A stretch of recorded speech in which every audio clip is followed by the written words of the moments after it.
السلام علیکم ورحمۃ اللہ وبرکاتہ۔ کلاس 9 اردو، نظم نمبر 3 برسات کی بہاریں۔ پہلے ہم نے پنچایت پڑھا تھا، اس کے بعد ہم حصہ نظم میں سے نظم نمبر 3، چونکہ نظم نمبر 1 اور نظم نمبر 2 ہم پہلے پڑھ چکے ہیں۔ اب نظم نمبر 3 ہے برسات کی بہاریں۔ سب سے پہلے نظم کا مرکزی خیال کیا ہے؟ توجہ کرنا۔ شدت کی گرمی پڑنے کے بعد برسات کا موسم انسان، حیوان، چرند پرند اور کائنات کی دیگر تمام مخلوقات کے لیے کسی نعمت سے کم نہیں ہوتا۔ مسلسل بارشوں سے موسم نہایت خوشگوار ہو جاتا ہے۔ ہر طرف جل تھل،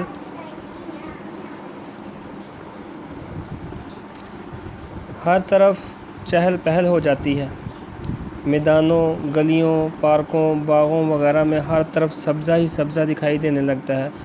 ہر طرف دلکش نظارے نظر آتے ہیں۔ گرمی کی ستائی ہوئی مخلوق سکھ کا سانس لیتی ہے اور تیتر اللہ کی پاکی بیان کرتے ہیں۔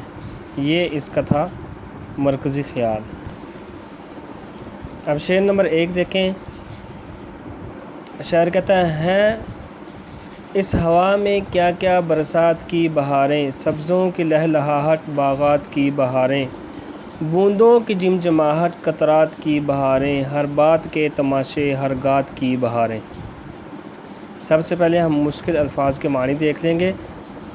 دیکھیں، سبزوں سبزہ کی جمع ہے، ٹھیک ہے، ہرا بھرا ہونا۔ آگے ہے لہلہاہٹ، پودوں کا ہوا سے ہلنا۔ لہلہاہٹ پینسل کے ساتھ آپ لکھتے جائیے گا، لہلہاہٹ پودوں کا ہلنا۔ باغات باغ کی جمع ہے۔ آگے ہے جمجماہٹ۔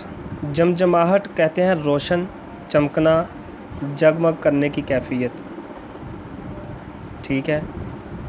اس سے پہلے بوندوں، یہ بوند کی جمع ہے قطرہ، ٹھیک ہے، بوندوں قطروں۔ اس کے بعد گھات کہتے ہیں انداز، طاق، فریب، موقع، ٹھیک ہو گیا۔ اب اس کی تشریح توجہ کریں۔ اس شعر کے اندر شاعر نے وہ برسات کا منظر بیان کیا ہے کہ جب برسات کا موسم کا آغاز ہو جاتا ہے تو فضا میں خوشیوں کی لہر دوڑ جاتی ہے۔ ہوا میں خنکی سے لوگوں کے چہروں پر خوشی و مسرت کے تاثرات ابھرنے لگتے ہیں۔ سوکھی اور پیاسی زمین سیراب ہو جاتی ہے۔ گرمی کی شدت سے باغوں، پارکوں، باغیچوں کا سبزہ مرجھا گیا تھا، اب برسات کی بارشوں سے پھر سے جی اٹھا ہے اور ہر طرف سبزہ ہی سبزہ دکھائی دیتا ہے۔ یہ سبزہ جب ہوا سے لہراتا ہے تو آنکھوں کو سکون اور طراوت اور اطمینان بخشتا ہے۔ بارش کی ہلکی ہلکی پھوار سے بوندوں کی چمک دمک سے ایک عجیب سما پیدا ہو جاتا ہے۔ بچے بڑے بارشوں میں نہاتے ہیں، کھیل تماشا کرتے ہیں اور یوں ہر طرف برسات کی دھوم مچ جاتی ہے۔ یہ مختصر تھی شعر نمبر 1 کی تشریح۔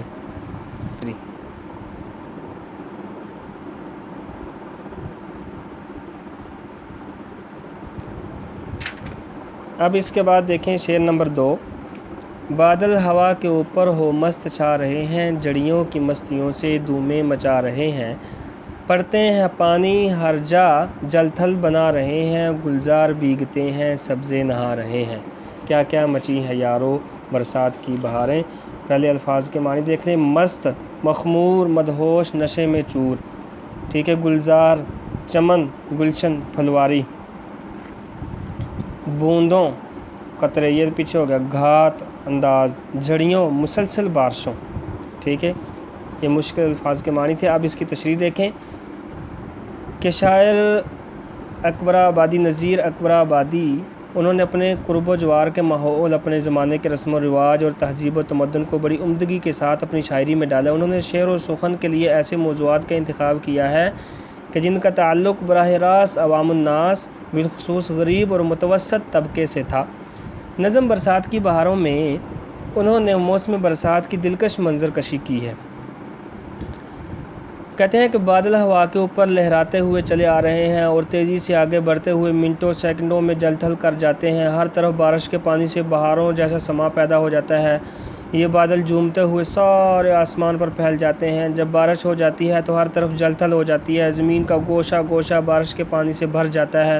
گلیوں، بازاروں، باغوں، باغیچوں، مکانات کے صحنوں، کھیتوں، کھلیانوں میں ہر جگہ پانی ہی پانی ہوتا ہے۔ سبزے کی ہر جگہ بہار آئی ہوتی ہے۔ سبزے پر جب بارش کے قطرات پڑتے ہیں تو ایسا لگتا ہے جیسے موتی چمک رہے ہیں۔ یہ مختصر تشریح تھی شعر نمبر 2 کی۔ اب شعر نمبر 3 دیکھیں۔ ہر جا بچھا رہا ہے سبزہ ہرے بچھونے، قدرت کے بچھ رہے ہیں ہر جا ہرے بچھونے۔ جنگلوں میں ہو رہے ہیں پیدا ہرے بچھونے، بچھوا دیے ہیں حق نے کیا کیا ہرے بچھونے، کیا کیا مچی ہیں یارو برسات کی بہاریں۔ اس شعر کی تشریح دیکھیں۔ پیچھے وہی سارا کہ اکبر آبادی نے انہوں نے اپنے قرب و جوار کے ماحول، اپنے زمانے کے رسم و رواج، تہذیب و تمدن کی بڑی عمدگی کے ساتھ اپنی شاعری میں ڈالا۔ انہوں نے شعر و سخن کے لیے ایسے موضوعات کا انتخاب کیا جن کا تعلق براہ راست عوام الناس بالخصوص غریب اور متوسط طبقے سے تھا۔ نظم برسات کی بہاروں میں انہوں نے موسم برسات کی دلکش منظر کشی کی ہے۔ یہ پکا یاد کر، یہ ہر شعر کی تشریح میں آئے گا۔ تو شاید تیسرے شعر میں کہتا ہے موسم برسات میں سبزہ ہر جگہ نظر آتا ہے، سبزہ جب کہیں جگہ نہیں پاتا تو وہ جھیلوں، تالابوں اور نہروں کے پانی پر کائی کی صورت میں جم جاتا ہے۔ یہ جو پانی کے اوپر آپ دیکھتے ہیں نا سبز جھلی سی ہو جاتی ہے، جلی سی، اس جلی کو کائی کہتے ہیں۔ گویا سبزے کی بہار ہر طرف چھا جاتی ہے، جنگل ہو، صحرا، میدان ہو یا گھروں کے صحن، ہر جگہ سبزے کے بستر بچھ جاتے ہیں۔ یہ اللہ رب العزت کی بڑی صنعائی ہے کہ اس نے سطح زمین پر اس موسم میں سبزے کی فراوانی پیدا کی ہوئی ہے۔ شاید اس کی وجہ یہ ہے کہ سبزہ دیکھنے سے آنکھوں کو ٹھنڈک ملتی ہے اور قدرت شدید گرمی کے بعد بارشوں کے ساتھ ساتھ سبزے کے بچھونے بچھا کر ہمیں راحت دینا چاہتی ہے۔ اللہ کی اس نعمت کا جتنا شکر ادا کرے وہ کم ہے۔ یہ مختصر تشریح تھی شعر نمبر 3 کی۔ والسلام علیکم ورحمۃ اللہ وبرکاتہ۔ ان 3 اشعار کے آپ نے تشریح اور مختصر جو الفاظ کے معنی ہیں ان کو یاد کر لینا۔